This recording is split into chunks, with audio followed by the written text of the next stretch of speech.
Hola, soy Cuauhtémoc de Dinham y en esta ocasión hablaremos sobre la Declaración Universal de Derechos Humanos de 1948. La Declaración Universal de Derechos Humanos es sin lugar a dudas el instrumento internacional más importante en materia de derechos humanos y que constituye la piedra angular del Sistema Universal de Protección de los Derechos Humanos.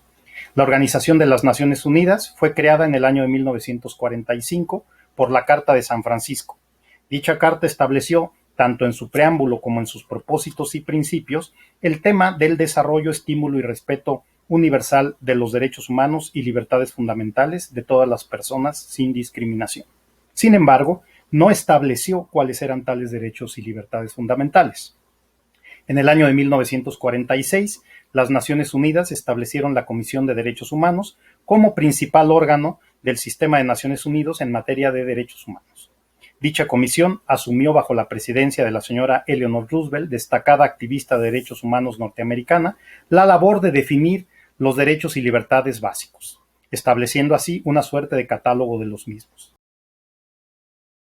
Entre las principales personalidades que contribuyeron a la definición de estos derechos dentro de esta comisión se encontraban René Cassin de Francia, Charles Malik de Líbano, Peng Chun-chang de China, Hernán Santa Cruz de Chile, Alexandre Bogomolov y Alexei Pavlov de la Unión Soviética, Lord Duqueston y Geoffrey Wilson del Reino Unido, William Hudson de Australia y John Humphrey de Canadá. Igualmente tuvieron un papel muy relevante Minerva Bernardino de la República Dominicana, Hansa Mehta de la India y Carlos Rómulo de Filipinas.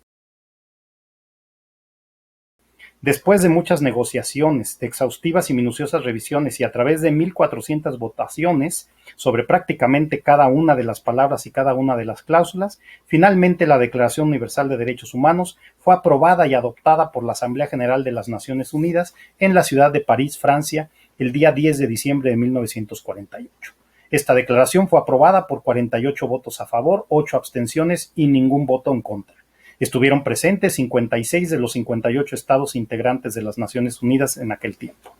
La Declaración Universal representa un gran esfuerzo de los distintos países existentes en aquella época, tratando de llegar a un primer acuerdo sobre el listado de derechos y libertades fundamentales de que debiera gozar toda persona en cualquier parte del mundo, buscando su compatibilidad con la amplia gama de culturas y filosofías representadas en las Naciones Unidas de aquellos tiempos. La Declaración estableció en 30 artículos, de una manera amplia y general, diversos tipos de derechos entre los que se encuentran el derecho a la igualdad, la prohibición de la discriminación, el derecho a la vida, a la libertad y a la seguridad, la prohibición de la esclavitud, la prohibición de la tortura, el no poder ser arbitrariamente detenido, preso o desterrado, el derecho a un juicio justo, el derecho a la presunción de inocencia, el derecho a la vida privada, el derecho a circular libremente, el derecho a la nacionalidad y el derecho a contraer matrimonio, la libertad de pensamiento, conciencia y religión, la libertad de opinión y de expresión, el derecho de reunión y de asociación, los derechos políticos,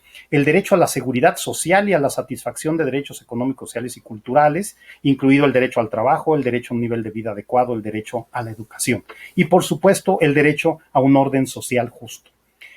En el año 1948, los redactores de la Declaración nunca pensaron que tal documento representaba la última palabra y verdad definitiva en el tema de los derechos humanos. Y sabían, por tanto, que la Declaración no era perfecta. Pero sin lugar a duda lo conseguido fue un punto de partida muy importante para la comprensión de los derechos humanos tanto de aquella época como actualmente.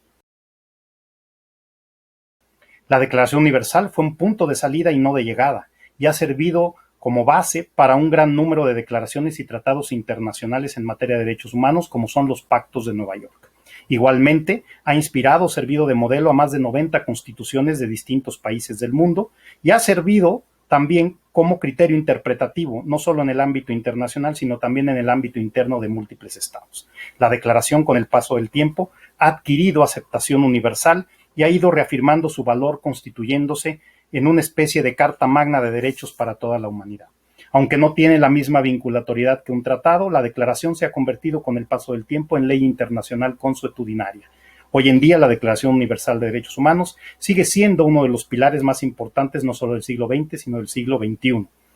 En la actualidad ha sido traducida a casi 300 idiomas nacionales y locales y es el documento más conocido y citado en el mundo. Ha sido tal la importancia de esta Declaración Universal que en conmemoración de su adopción se observa todos los años el 10 de diciembre como el Día Internacional de los Derechos Humanos. Finalmente, les invito a conocer la declaración, a leerla, a difundirla y a luchar porque se observe cabalmente. Muchas gracias.